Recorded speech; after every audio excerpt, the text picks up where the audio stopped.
First of all, thanks a ton, Scott, for doing this. The whole idea of running these series of podcasts is so that people who are either aspiring to get into a leadership position or they are Mm, already into it, but they still have a few questions, they can learn from what others have gone through their journeys. And this will be one of those pieces in the larger jigsaw puzzle which will help them. great.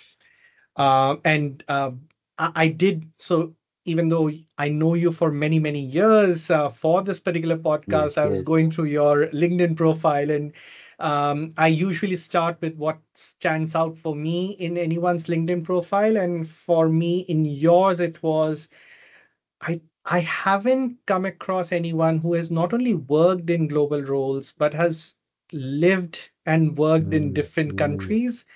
Not just that, if I'm not wrong, you have lived and worked in different continents altogether. that's So right. starting That's from right. South Africa to Asia and now in Europe. But let me Correct. take a pause over there. Did I get it right or have I misrepresented something? Perfect. Perfect. And when I run my own leadership development sessions within Sanofi and I do my introduction slide, one of the things I say I'm most proud about is my international career, having started in South Africa, so that takes care of the African continent, over to the Middle East, that takes care of Asia, and I've done work in China, and all over, and then going into Europe, so that takes care of that part. And so I have this lovely story to be able to tell about a global journey and the stories that come with having a global role like that and working across multiple continents. And I think this year I was incredibly proud because I made it to South America as well for a business trip down to Brazil. So I've now done 6 out of 7 continents for work, and I don't think Antarctica is going to take place anytime soon, but there's always an opportunity to do one better. So let's keep an eye on that one in the future. Absolutely. And the way things are heating up in the geopolitical space, you never Yeah, know. you You may never have know, offices never there know. as well. Correct, correct. But that's fascinating because if I create a mental map of your journey, specifically places where you have stayed, it almost seems like you have moved vertically upwards and split the world into two. So Yes. Africa, Middle East, and then Europe. And hopefully Hmm. you can go east and west in terms of Yeah, just staying there and working as well. So that will that's be right. wonderful. That's right. It's been incredible exposure, and the thing that stands out the most for me is the difference in the cultures and the people and the leaders that you meet in. And although I get the incredible experience of meeting with diverse leaders all around the world, one of the things I've taken away from this entire experience is that at its most fundamental, leaders can share a few common behaviors no matter what country they come from, no matter where they are based around the world. There are a few fundamentals that I think stand true no matter what. And for anyone who's looking to move into a management or a leadership position, if you could just start on these fundamentals and foundations, that's a great place to get going. And then build your specific style of leadership as you get more and more entrenched with your teams and your business. Brilliant. That's a great segue into the first question that I have, which is with all this exposure to different geographies, work cultures, and culture in general, what variations have you Mm, seen, and how can leaders adapt to such variations when they move from one geography or culture yeah, to another one? yeah, excellent. Yeah, I think the thing that I would start with is that the leadership challenge tends to be very similar for leaders all around the world. It's the context and the culture that changes. But how we balance the scarcity of resources, how we balance looking after my own function today whilst looking at enterprise value tomorrow, those tend to be very, very consistent challenges across all the leaders that I've worked with over the what now almost 20 years of experience.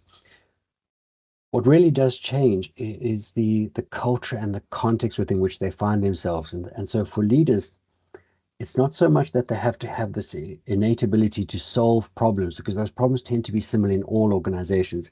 It's how do you leverage your team and manage your stakeholder network around you as best as possible to be able Mhm. to get through whatever those cultural and contextual nuances are, those individual or those unique challenges that are present in particular markets.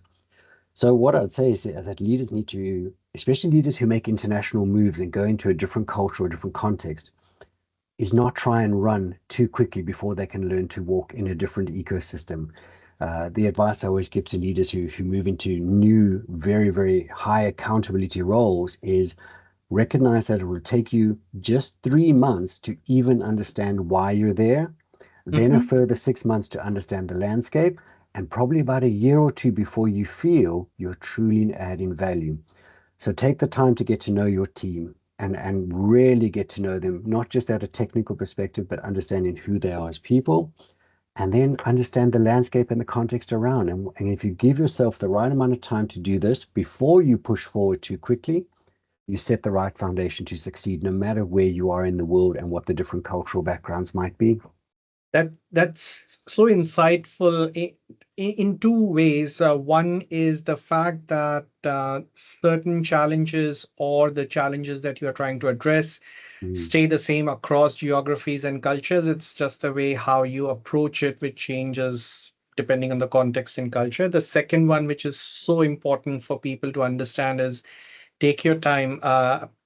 What you said is absolutely true, and I've seen it so often that people want to prove themselves, and mm, very often mm. they prove themselves wrong when they're trying to do Yes. something at a very quick pace. Perfect. Um, just an additional piece, because you spoke about context, and I also know from your profile that you have worked with different industries. So, Mm, professional services, yeah. manufacturing, and now you are with pharma, if I'm not wrong. Um, how does it change in terms of industries? Yeah. I think one of the best things I ever did was leave professional services and see another industry. Because as you move up in your career, if you do stay very much in one industry, you develop a mindset that is perfectly set for that particular industry, and you can operate incredibly well. But the longer you spend in one industry, the tougher it can become to be able to adapt and to change into other industries. And so as I moved into the talent development leader role here in the Netherlands for a big steel trading company, which was a huge manufacturing and distribution organization around the world, I remember the first time I walked onto the warehouse floor, and basically all I could see were cranes and manual laborers around me moving steel pipes from one side of the warehouse to another to be loaded on to a truck off to the client. And that was the first time I really had this moment, this aha moment of, I'm no longer in professional services. This is very, very different and needs a completely different skill set. So talking to a manual laborer who was literally just moving steel from one location to another, compared to having an in-depth conversation about the geopolitical landscape of a country with a partner in professional services, takes different skill sets. But for anyone who wants to truly grow their career, either push yourself to try different industries or at least different experiences and opportunities within the same industry so you push your mindset further and further. And then I went from manufacturing straight into pharmaceutical industry, and that's where I've been the last 2 years. And this was then a whole nother different world and ecosystem. Just trying to be able to say the drug names, let alone understand the entire pipeline of where we go from our research phase through development into the actual manufacturing supply and getting it out to our patients. It's a phenomenally complex process. And I've been in Sanofi for 2 years now. I think I probably need another year or two before I could actually confidently say, I think I understand the landscape.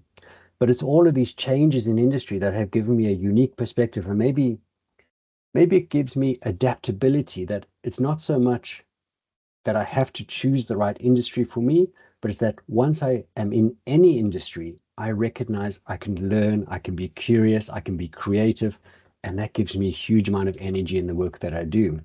And so for leaders who find themselves developing a really senior skill set, and they might say, I've done 5, 10, 15 years in one industry, I want something different, I would absolutely recommend it in terms of being able to widen your perspective and to be able to make far more informed decisions because you have this huge context and history behind you, having seen things work really differently.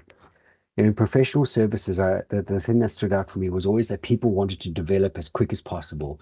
Yep. In many of the big four firms and other big services, you get promoted every 6 months or every year, or worst case scenario, every 2 years. And so people are driven to develop and to go on courses, and they will find the time to do whatever you can make available to them. That's not the same in other industries where people are more focused about getting the job done as best as possible. And both in the steel industry as well as in pharmaceutical, They're people who've been doing the same job for 5 years, 10 years, and love it. They don't want anything else. They know they're adding value, they know they're making an impact. And so when you go to them and talk about high potential and high performance, and let's put you on this premier learning program so you can be better and you can be a leader here, they often ask, but why?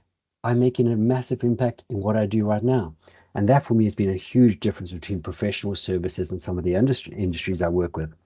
And so, as a talent development professional or someone who works in leadership development, you've got to go in with that open mindset to first understand the context of the industry and how people choose or not choose to develop themselves, and then respond in the best way.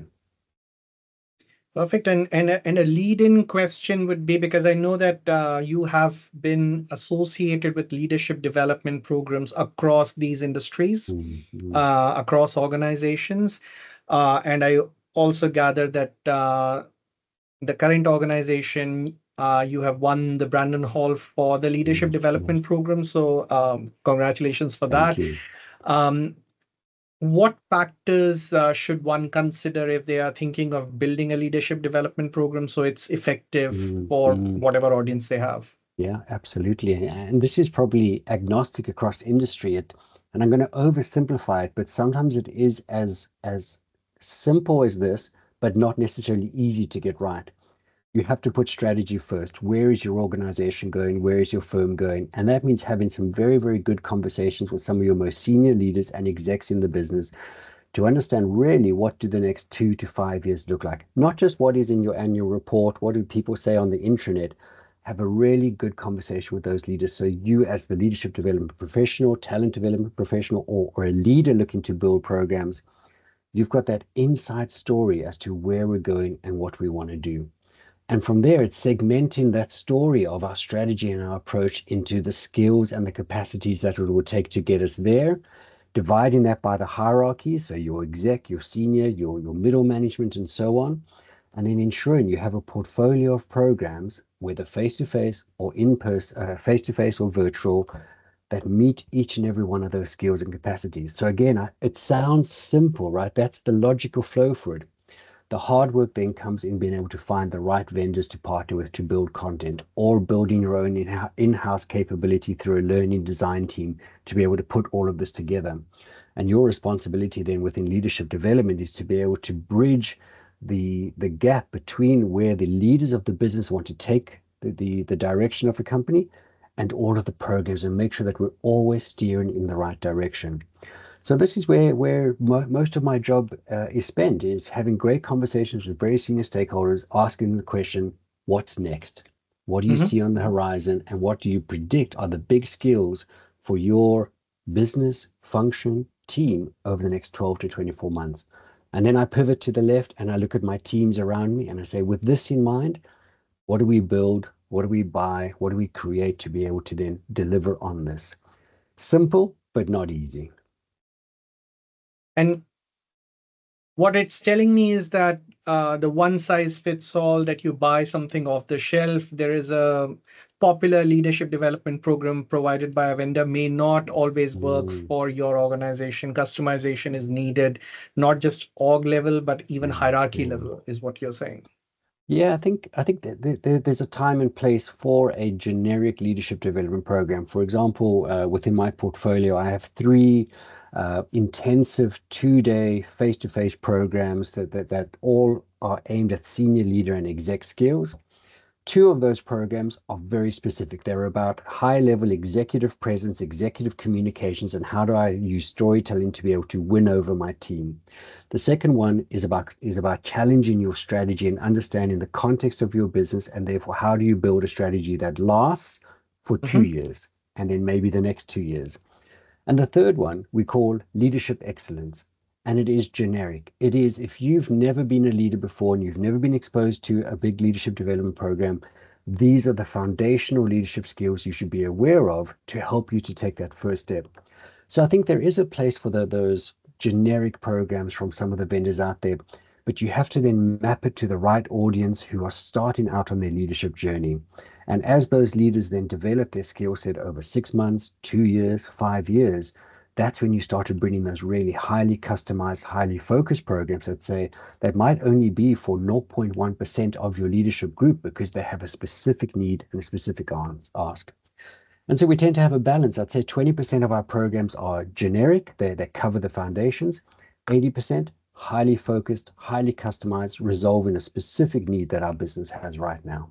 This whole concept of artificial intelligence coming in and its impact on industry and various jobs, how is it impacting leadership? Yeah, this is going to be the hot topic of the next 12 to 24 months, I think, for all of us across the industry, which is probably twofold. It's number one, as a designer of leadership programs, ensuring you have enough base knowledge of what AI is and isn't, so that you can ensure that the right vendors, that you're partnering with the right vendors, you're building the right programs.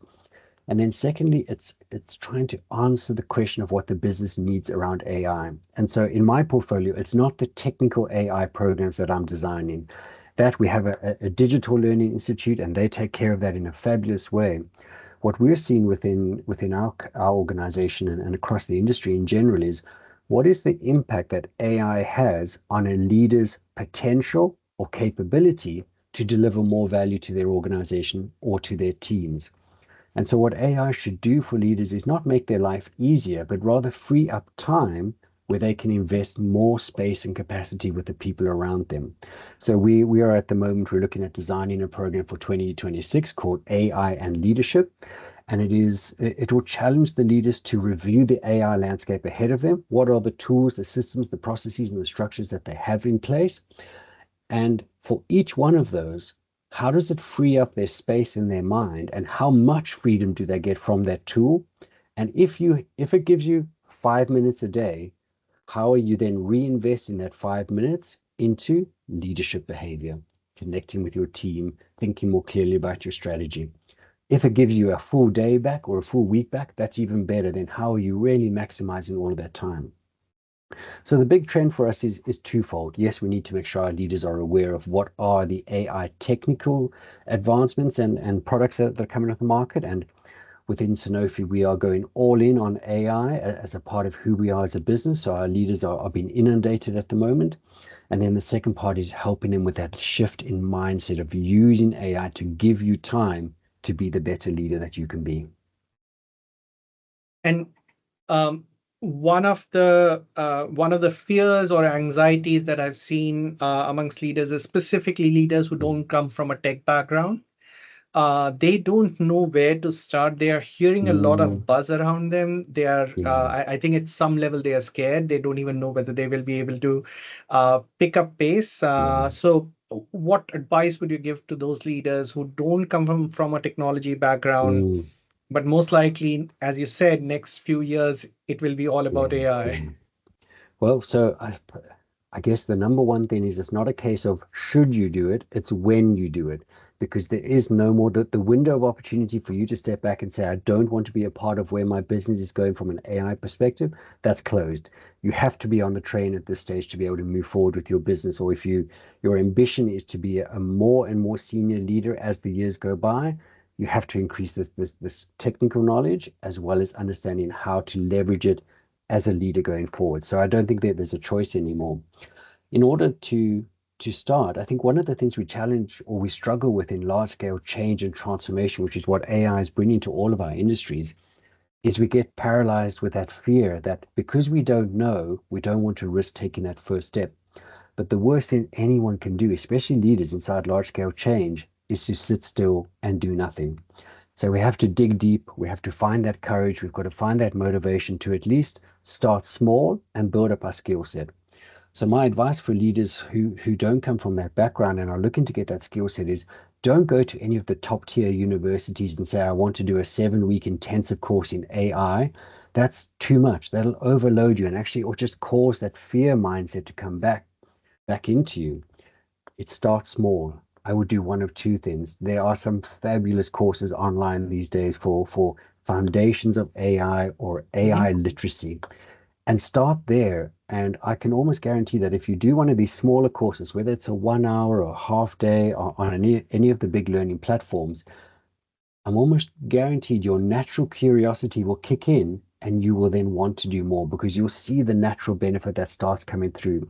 So start small, find a program that you can take up, make notes, think about it, how it applies to your business, and then get curious about how you learn more on the topic.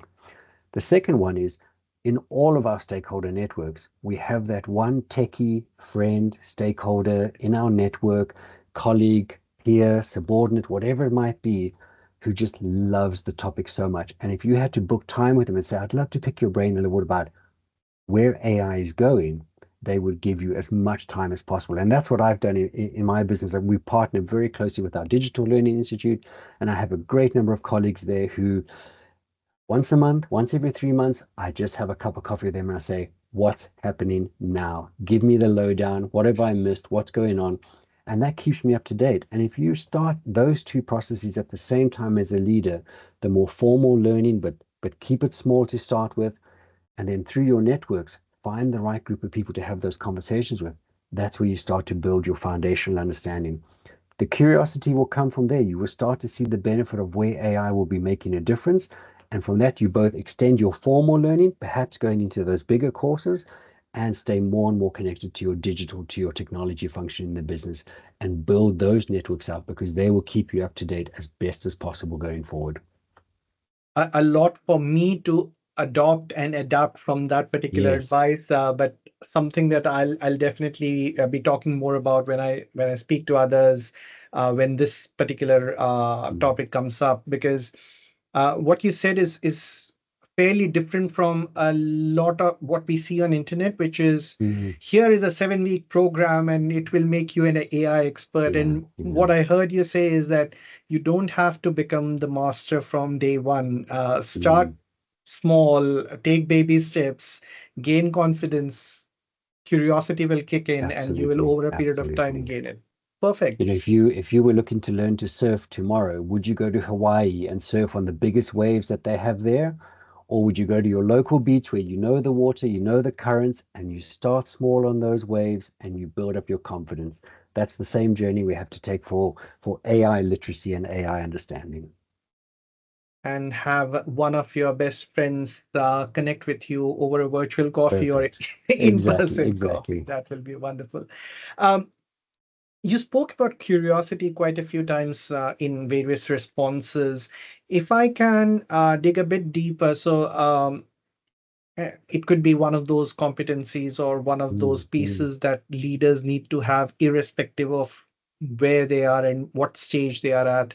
What could be some of the other things that you feel leaders in general should always have as a competency? Yeah, great.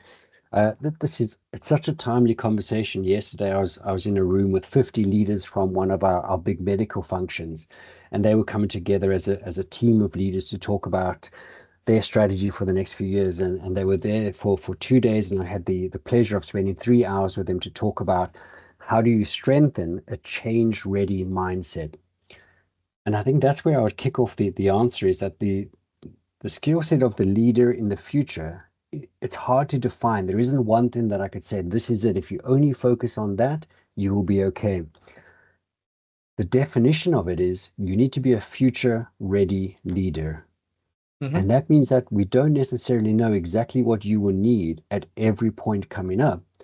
But how do you build the mindset as a future ready leader that whatever you see over the next 6 to 12 months within your business and your industry, you have the curiosity and the capacity to dive into it and to learn more and to get ready?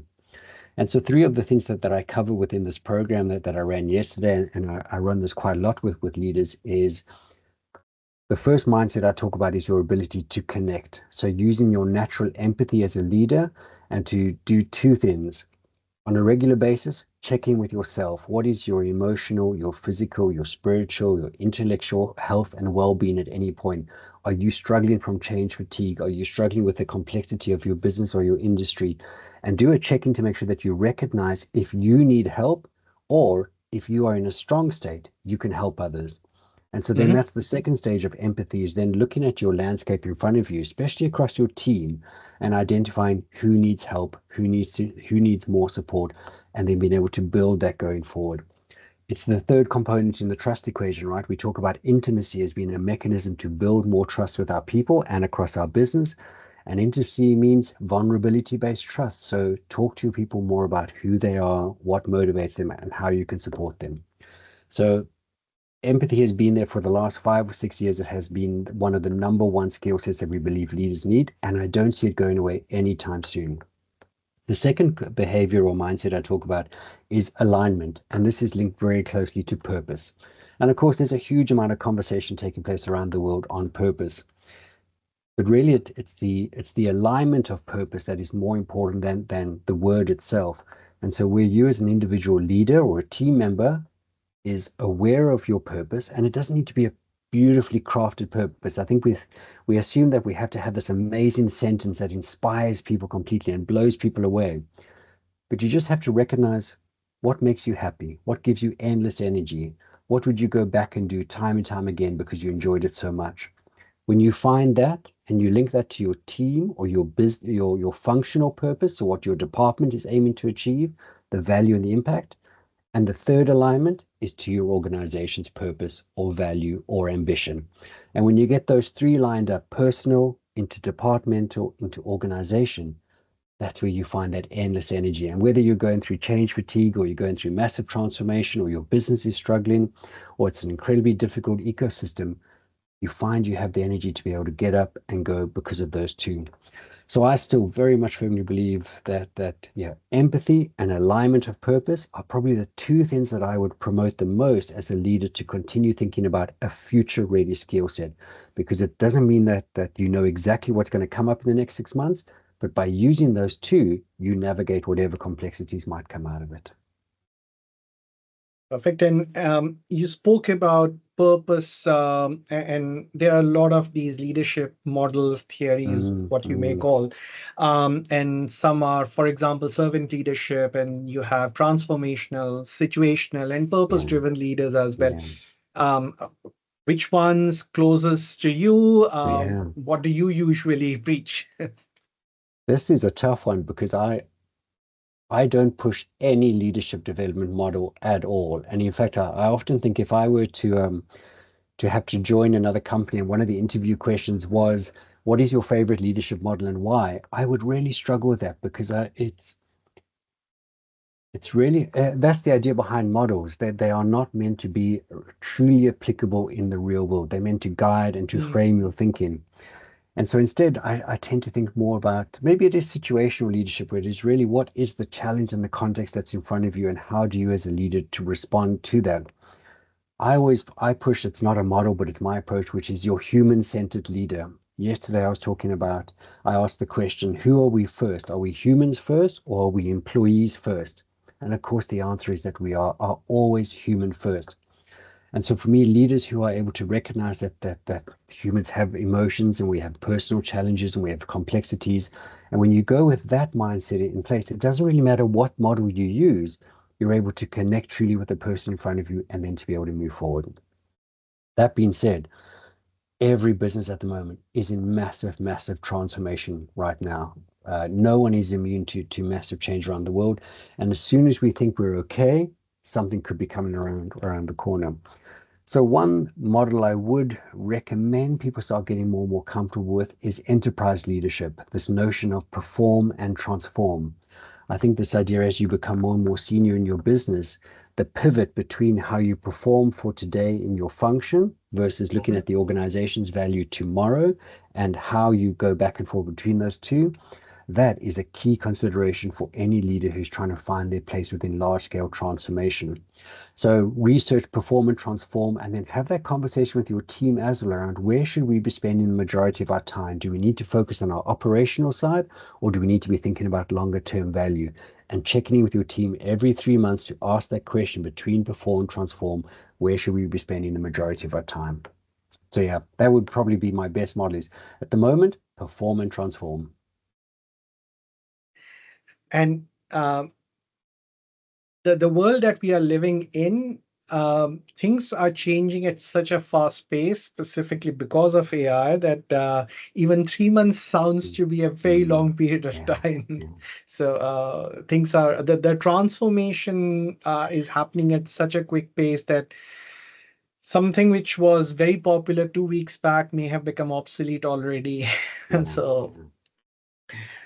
I think I have covered most of the questions that I had. One last question that I do have on my list, and typically I end my conversations with this. For the budding leaders of tomorrow, what advice would you give so that they can not just do well in their current Mm, role, mm, but also have an impact, as you said, perform and transform? mm. I'd probably go back to that. This will sound counterintuitive because now I'm going to refer to a leadership model to be able to answer this question. But the leadership pipeline stands out for me as being a great way to think about long-term leadership success and sustainability, and recognizing that as a leader, you don't become a leader overnight. You have gone through a variety of journeys and experiences through your career that has put you into a moment where you now have the wonderful experience of looking after people and of guiding, motivating, inspiring them. So for early career starters or for early people managers or even for early leaders, be very conscious about the experiences that you put yourself into that give you the exposure to more and more people and more perspectives so that you understand how to lead people better and how to motivate, inspire, and make the right decisions. Recognize that at each stage in your career, you will be building certain skill set, and there's a point that you will then change into a new role, and you Mhm. have to let some things go, and you have to build new skills. And that's the pathway of the modern 21st century leader is recognizing that you're never going to be at your best. You're always pursuing what's next and how do I get better and better as I become more senior in the organization itself.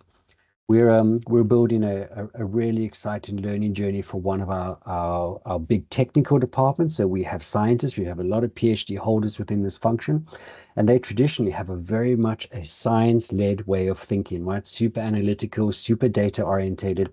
And now we're saying at the same time as having that skill set, you need to motivate and inspire. But if we haven't at some point in their earlier career planted that seed in their mind that they have to have this balance, they can get to a senior leader role based purely on their scientific expertise, but then get stuck because they can't move to the next level. So my advice is to be curious, keep your eyes open at every stage of your career, and put yourself into the experiences and activities that give you more leadership perspective and build it over time. Don't think it's going to happen overnight as quick as possible. Take the time to build the leader that you really want to be, and then you can be endlessly successful going forward. Perfect. Can't think of a better place to end this conversation. But before I do, thanks a ton, Scott, for doing this. I have taken a lot from this. In fact, the last piece of advice that you shared, I'm meeting a set of, I'll be taking a session for management graduates over the weekend. Great. Most likely, I'll be including some pieces from this Perfect. conversation over there Perfect. because, as you rightly said, if these skills can be incorporated early on, then Mm, it's a much mm. smoother journey later down the road. Yeah, Um, exactly. Thanks a ton for doing this. And Thank you, as Prabhati. always, lovely talking to you, Scott. Thank you very much. Wish you the very best.